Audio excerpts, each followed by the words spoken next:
Cristiano Ronaldo, vai embora Cristiano Ronaldo, bateu, golo. Balotelli, Aguero! Posse de bola para Portugal, vai Éder, chuta!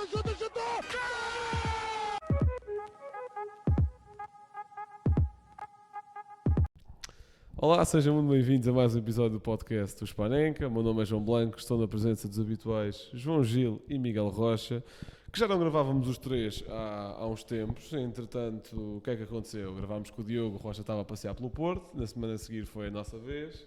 Entretanto, uma semana da Europa a Parencas com 4 episódios sobre as nossas 4 equipas na Europa e havemos tocar um bocadinho em todos esses pontos e em mais alguns também temos aqui para falar. Começar só primeiro por nota rápida sobre a Thinking Football Summit, agradecer mais uma vez à Liga por nos ter permitido criar lá conteúdo. Acho que foi uma experiência muito gira, o Rocha não foi diretamente, eu e o Gil e mais o Mateus, o Ixan e o Zé, fomos lá acima e foi muito engraçado. E Gil, queria-te contar como é que é ter gravado com um treinador que quase ganhou ao Porto. Queres-me perguntar, é isso? Sim, e se quiseres Okay. dar outras notas? Pronto, em primeiro lugar, agradecer também mais uma vez à Liga, porque foi uma boa experiência. Para mim foi a primeira, para o Blanco já não.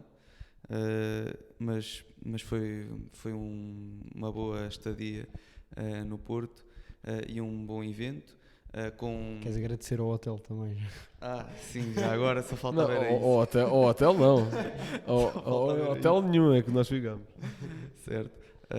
Mas já agora dizer que debateu-se temas que acho que são importantes para o futuro do nosso campeonato. Faltaram debater outros, mas pronto, isso aí já é como tudo, não se pode ter tudo.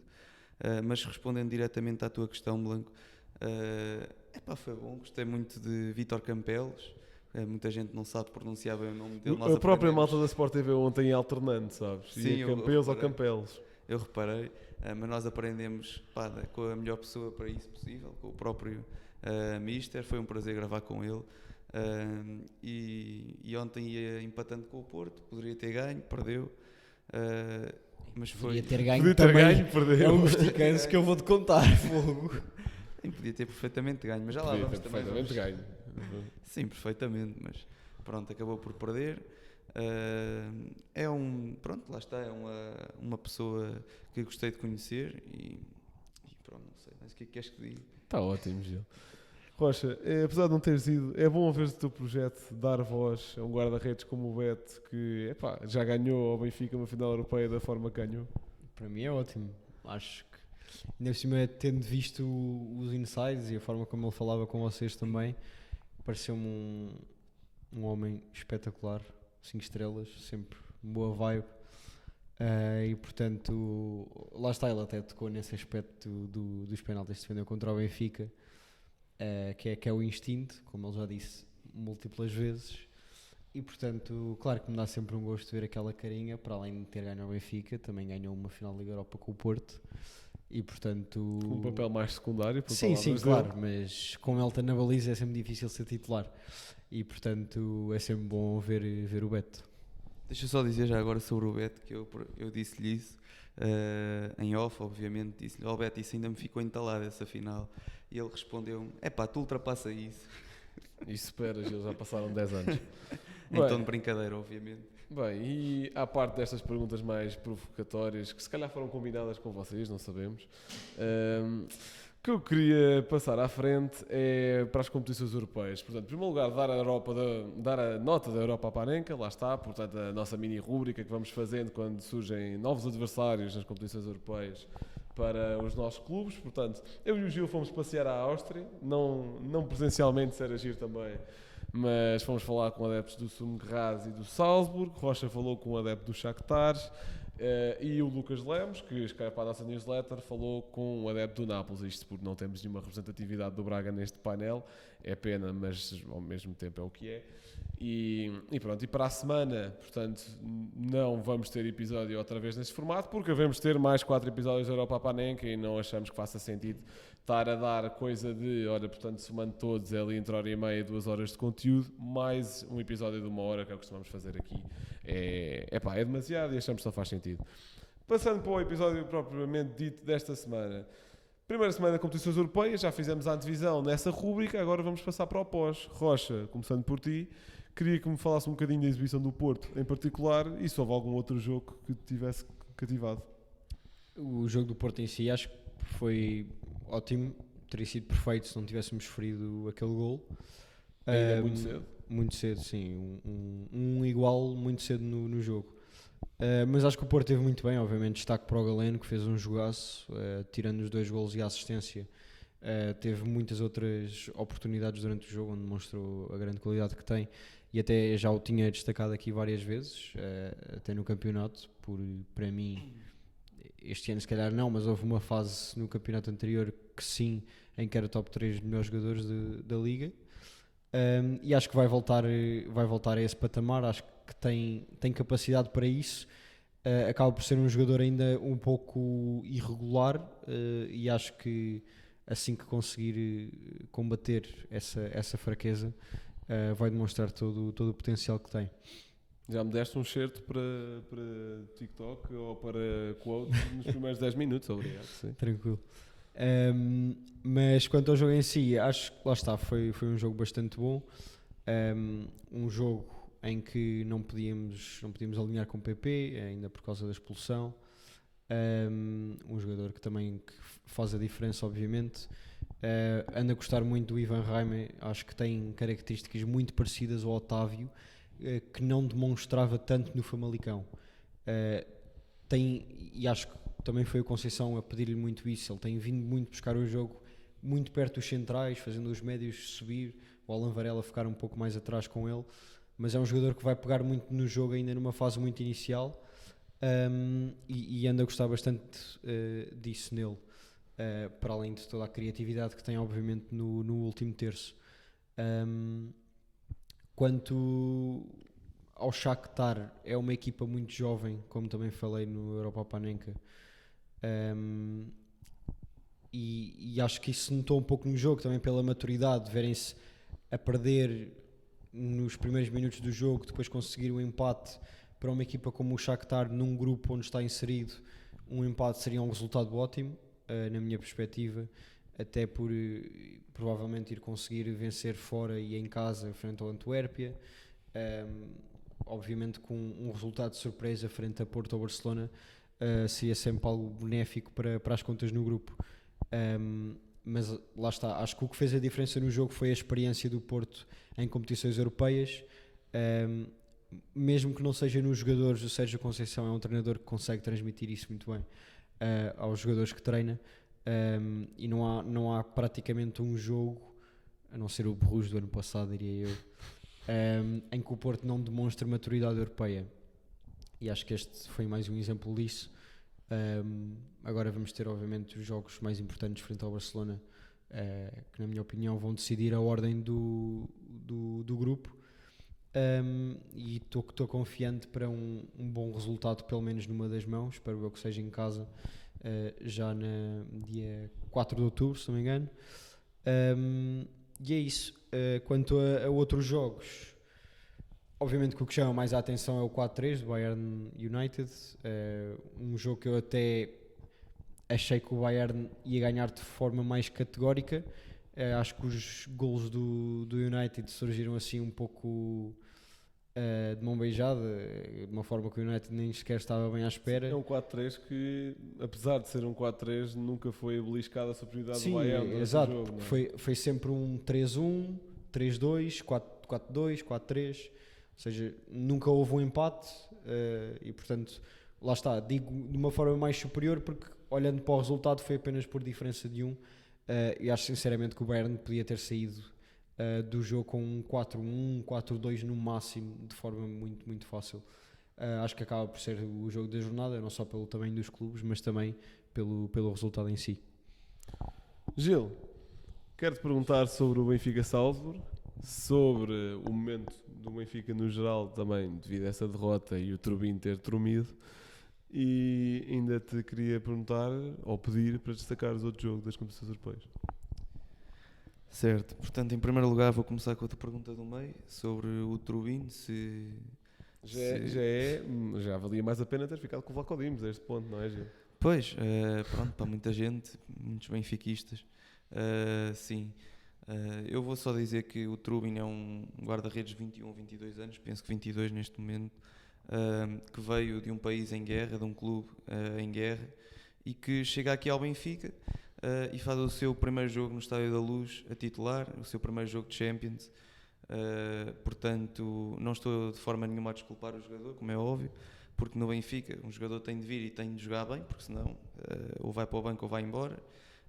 Mas agora também temos que ter em conta estes condicionalismos todos que afetam o próprio jogo e o próprio jogador. Acho que não é uma questão de estar a defender demasiado, mas também penso que não seja justo estarmos já a queimar um jogador que custou 11 milhões à cabeça. Foi o erro que se calhar com o Sevilar. Pois, não sei, é uma perspectiva, se bem que o Sevilar eu acho que é diferente do que o Trubin, porque o Sevilar basicamente chegou da Liga Belga, lá onde é que ele Sim, vinha. quando o Sevilar chegou não estava tão... Não era sim. tanto uma certeza como era o Não Trubin. era tanto uma certeza, mas Sim. o potencial estava lá. Sim, digo até eu. era Sim. se calhar maior, por não ser tanto Não uma sei, certeza ainda, exato, por isso mesmo. Não sei, mas Potencial o em si. mas- Titular da Roma não se pode dizer que não tem potencial, diria eu. titular, ele agora é titular. Foi titular. Espero que continue. Ok. Que aquilo, enfim, aquele Patrício é mal demais. Continua. Mas pronto, mas atenção que o Trubin tem provas dadas na Champions já.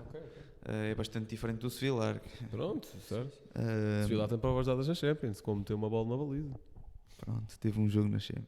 2. O Benfica que fez Jogou os esse 2 jogos contra o United, pelo menos, isso tenho a certeza. Pronto, mas fez esse erro. É totalmente diferente. Portanto, acho que é um jogador que a estrutura do Benfica teve confiança para o ir buscar e eu concordei com a sua contratação e agora é dar-lhe tempo. Se não correr bem, assumiremos todos que foi um flop, mas agora não é com 2 jogos, sendo que num deles cometeu 1 ou 2 erros. Pronto, isso fica também um bocado à opinião de cada um, mas pelo menos um erro clamoroso cometeu. Ainda agora falar do jogo do Benfica, acho que começou logo mal com esse erro do Trubin, que dá o penalti, nada a dizer.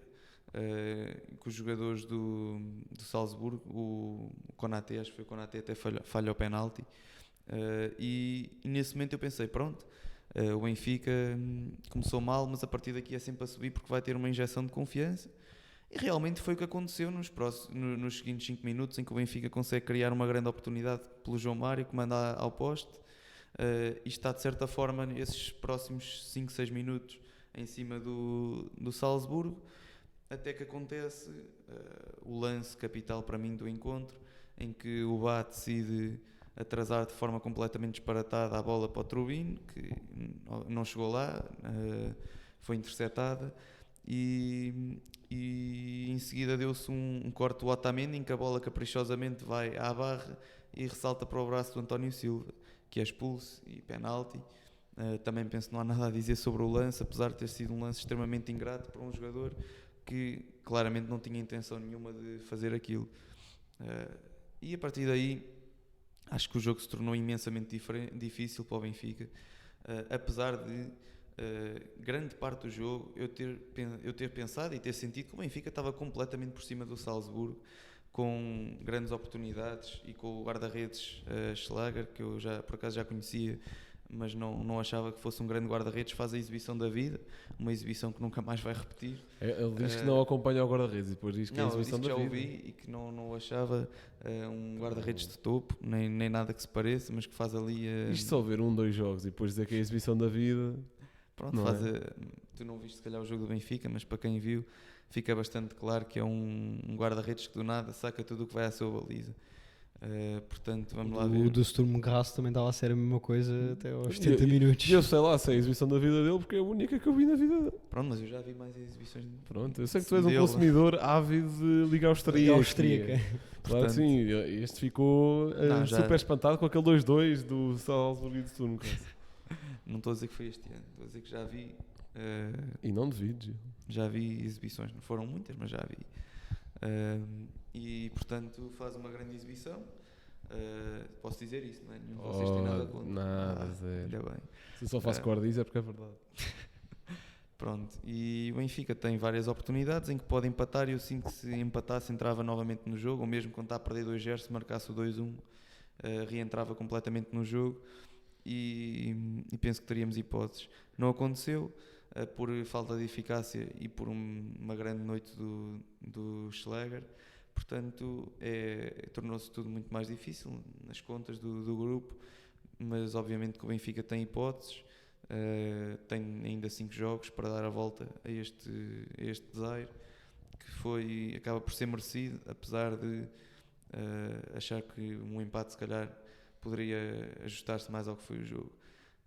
Destacando agora um jogo se calhar diferente, para não ir para o mesmo que o Rocha, falaria não sei, já falaste do Porto também, mas do Feyenoord, o Feyenoord contra o Celtic. Pareceu-me um jogo que até estava equilibrado, com as duas equipas a criarem oportunidades até à expulsão de um jogador do Celtic. E eu sinceramente vi até mais da segunda parte do que da primeira, mas pelo que pude apurar por resumos, também foi uma primeira parte equilibrada, e a segunda parte ficou então definida. Estava 1-0, ainda me pareceu que o Celtic estava a criar oportunidades e poderia ainda dar a volta ao resultado, mas depois tem um jogador expulso, um penalti que até é falhado, o penalti, e depois tem o segundo jogador expulso que acaba completamente com o jogo, e aí sim não há grande história mais a contar sobre o jogo. Está bem, portanto, para destacar, vou começar por destacar um jogo, vou falar do Braga-Nápoles, porque apesar de se calhar não ter sido o jogo mais vistoso, foi uma boa exibição do Braga, especialmente tendo em conta que era o José Fonte a tentar travar o Osimhen, que isso teve alguma piada aos duelos entre os dois. Não quer dizer que seja água e azeite, porque eram posições completamente diferentes, mas era um tipo rápido contra um tipo lento, no fundo. E aquilo teve a sua piada, e o Braga até se bateu bastante bem contra o Nápoles. O Nápoles também foi muito perdulário, muito por Kvicha Kvaratskhelia, que já não marca um golo pelo Nápoles desde março, pelo menos para a Série A, na Champions não tenho bem a certeza. Mas teve lesionado. Certo, mas desde março é muito tempo.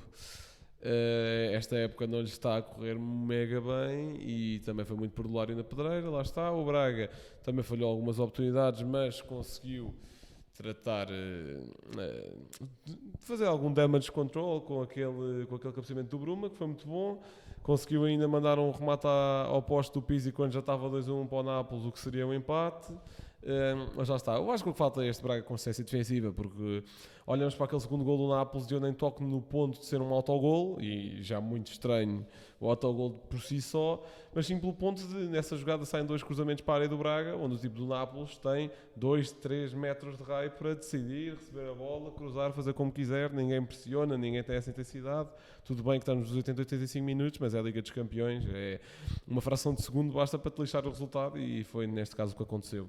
Mas sublinho que não acho nada impossível o Braga roubar pontos ao Nápoles em Itália, vai discutir o terceiro lugar do grupo com a União de Berlim, como já discutimos aqui, mas também não acho impossível roubar pontos ao Real Madrid, porque como vimos o Real esforçou-se bastante para ganhar a União de Berlim em casa. Quem sabe se num dia mau na pedreira a coisa não acaba em empate, por exemplo. Acho que na prima com a quantidade de lesões que tem o Real Madrid, apesar do Vinícius ser uma gastroenterite hoje só, portanto algo que daqui a 2-3 dias já está resolvido, o Real Madrid tem mais lesões, tem um dos centrais estava lesionado, não me lembro se era o Alaba ou se era o Rudiger, mas o Alaba, portanto o Courtois também, na frente também algumas ausências, não estão a conseguir comatar a saída de Benzema com o Roselu, surpresa.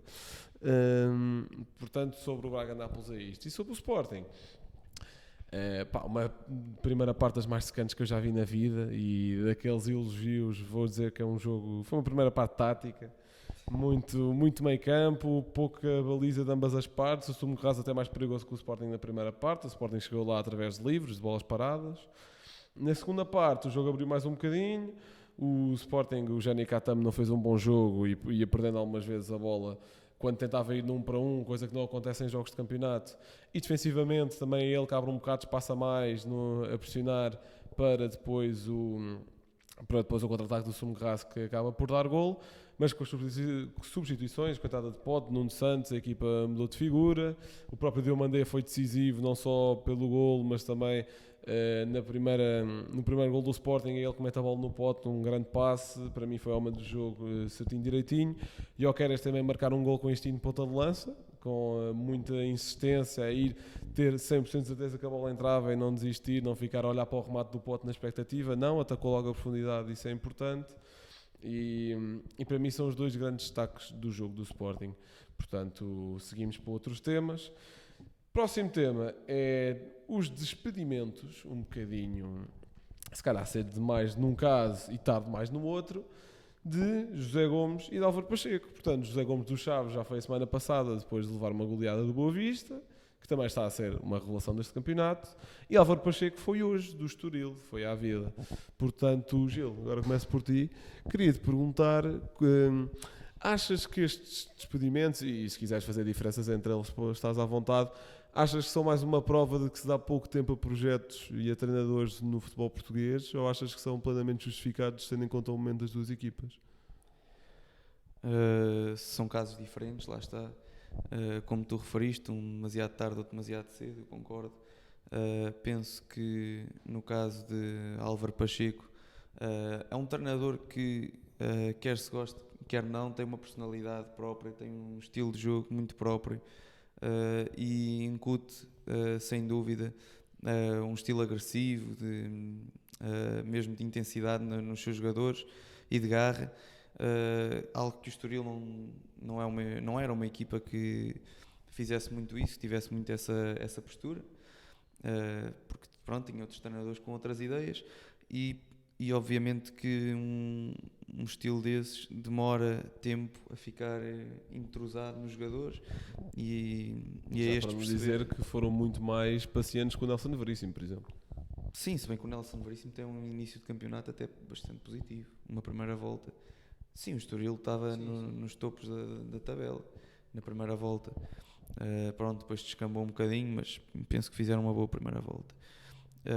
Mas retomando o raciocínio do Álvaro Pacheco, as suas ideias obviamente são disruptivas para o clube que estamos a falar e obviamente demoram tempo a entrarem na mentalidade dos jogadores e penso que não é em 5, 6 jornadas que se assimila um modelo de jogo totalmente novo.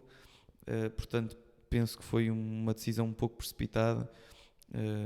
Até porque eu gosto do treinador do Álvaro Pacheco, acho que devia haver mais treinadores com mentalidades e personalidades tão vincadas no futebol. Quanto ao caso do José Gomes, não é? Do Chaves, é uma história diferente. O Chaves que perdeu Vítor Campelos e teve de se reinventar de certa forma, e até hoje neste campeonato penso que não ganhou nenhum jogo, só empatou um, não foi? Acho que é só derrotas, mas posso só verificar. derrotas, pronto, se calhar não sei, mas tinha a sensação que tinha empatado um. Pronto, de qualquer forma está a ser um início bastante mau do Chaves, um treinador que eu também não conheço bem, o José Gomes, portanto também não posso estar aqui a fazer grandes avaliações do seu trabalho, mas parece-me... Para já em 5 jornadas é só derrotas e nesta sexta está neste momento a perder com o Estrela da Amadora. Ok, interessante.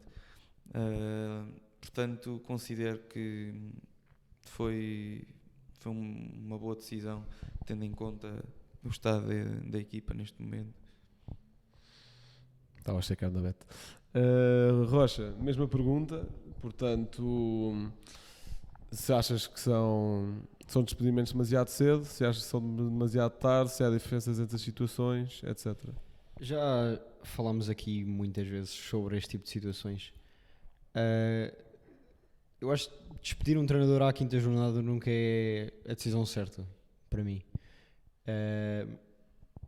Por duas principais razões. Primeiro, se tomaste uma decisão de contratar X treinador,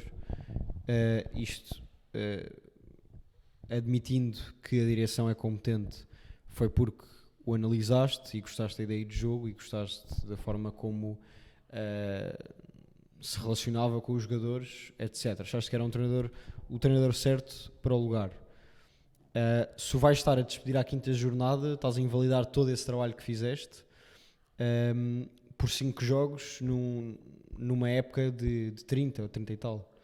Na Liga, pelo menos 34. Pelo menos na Liga 34. Ou seja, uma temporada, um Chaves e um Estoril, se calhar, mesmo que estejam em Taça de Portugal, 40 jogos, vamos admitir. Sim, por aí. Portanto, em 5 jogos despedir um treinador, isso nunca me parece positivo. E para além de outra questão, que é, isso agora, obviamente que dá jeito, mas já teria essa ideia antes, após despedir um treinador, seja um treinador interino a assumir ou tenha já um debaixo do olho que vais buscar, quanto tempo é que achas que ele vai precisar para pôr a equipa a jogar da forma que quer? Isso não só vai prejudicar resultados imediatamente a seguir ao momento em que o treinador anterior foi despedido, como muito provavelmente nem te dá garantias de que mesmo depois dos jogadores assimilarem as ideias de jogo, vão mudar os resultados e começar a ganhar. Portanto, acho que é literalmente jogar na roleta, despedir treinadores assim desta forma. Eu acho que se tu tomas uma decisão numa equipa como dirigente no início de época, ou aproveitas momentos muito cirúrgicos para fazer alterações, seja, por exemplo, como no ano passado, na pausa para o Mundial, em que dá tempo ao treinador novo, claro, de fazer mudanças. E o Paços conseguiu fazer isso da forma errada. Exatamente, da forma muito mais errada que houve, até que foi buscar foi só dar o tempo da pausa a quem... Exato. Porque se não é para despedir os treinadores nesses momentos, eu acho que não deve ser ao longo da época. Claro que custa muitas direções, e por exemplo aos Chaves agora, que está em último lugar, a perspectiva de poder descer de divisão, mas estar a mudar de treinador, eles não vão buscar um Mourinho, não vão buscar um Guardiola, que se calhar faziam completamente a diferença e punham os Chaves agora em lugares europeus. Não vão buscar um treinador assim. Claro que isso pode acontecer em 10% das vezes em que existe este tipo de alterações, mas em todas as outras eu penso que não. E portanto, para mim, tudo o que é despedir treinadores nessas situações, se não forem momentos cirúrgicos, é errado. E a partir daqui já não temos nem imagem nem áudio, porque eu e o Rocha vacilámos, é verdade. Portanto, o Rocha esqueceu-se de pôr o móvel em modo voo, eu esqueci-me de pôr o computador onde captamos o áudio a carregar e os três esquecemos até tirar a foto para a foto de capa do episódio. Portanto, foi um dia menos bom, mas ficaram ainda com 25 minutos de conversa. Espero que tenham gostado e para os compensar por esta falta de minutos, digamos assim, ainda fiquem só com esta. Para mim, Sérgio Conceição seria um excelente selecionador nacional nesta altura e não vou justificar, era só mesmo para vos deixar com esta. E pronto, vão acompanhando os conteúdos do 78. Para a semana teremos Europa à Panenka, como já tínhamos falado no início do episódio. Um grande abraço e até à próxima. Liverpool 3-0. Corner taken quickly, Origi! Está isolado Cristiano Ronaldo, vai embora Cristiano Ronaldo, mete, bateu, golo! Balotelli, Aguero! Posse de bola para Portugal, vai Éder, chuta!